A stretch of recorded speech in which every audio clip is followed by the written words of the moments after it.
Solitude is the crucible in which we forge our spirit. If you find yourself alone, just remember, this is an opportunity to train your spirit.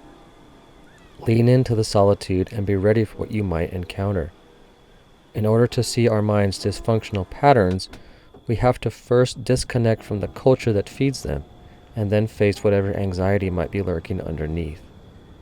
When we step away from the noise and step into silence, there is at least one inevitable consequence: clarity. Now, if you're not used to clarity, at first it can feel harsh because it shines its light on our addictive delusions. It can be scary, but this is a misunderstanding. Clarity is a mighty weapon. It allows the truth to be seen in all its terrifying glory. Seeing the truth brings wisdom, and wisdom brings peace. Once you experience true peace, even if it's just for a short time, you'll never go back to pleasure as a means of relief. It will just no longer be tempting. And at that point, all we have to do is let go of the habitual patterns the mind gets caught in. When the mind becomes still, it weakens the camouflage of the psychological parasites which are causing our suffering. These parasites are maladaptive patterns we have adopted at some point in the past to avoid some kind of pain. Eventually, they become so familiar that they blend in with the background of the mind, and that familiarity makes them ironically comforting. The problem is that they consume massive amounts of energy, feed us delusion and anxiety, and threaten us with vague notions of loneliness and desolation if we choose to confront them. But we have to remember that the loneliness and desolation of solitude are a bargain compared to the endless cycles of suffering that come with managing the politics of your status in the crowd. The comfort of the crowd can easily become a prison. This is why all wisdom traditions require periods of solitude. It forces us to take off the mask and face what's underneath. If we are never alone, how can we know who we really are? True freedom can only be found when one is willing to abandon all the ties which bind us to the mundane world.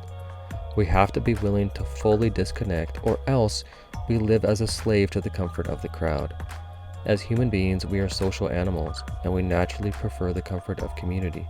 Sometimes, however, we might be called on to create that community ourselves.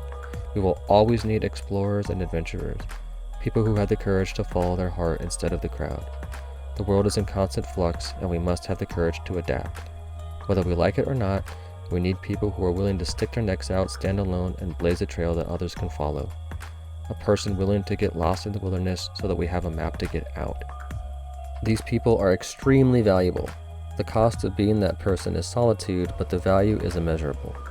Now, when it comes to your own mind, the only person capable of walking that path is you. No one can do it for you. You are in charge of disconnecting yourself from the mechanisms of suffering. You gotta be your own hero. But beware, there are people who fear disconnecting from the machine, and your independence presents a threat to them.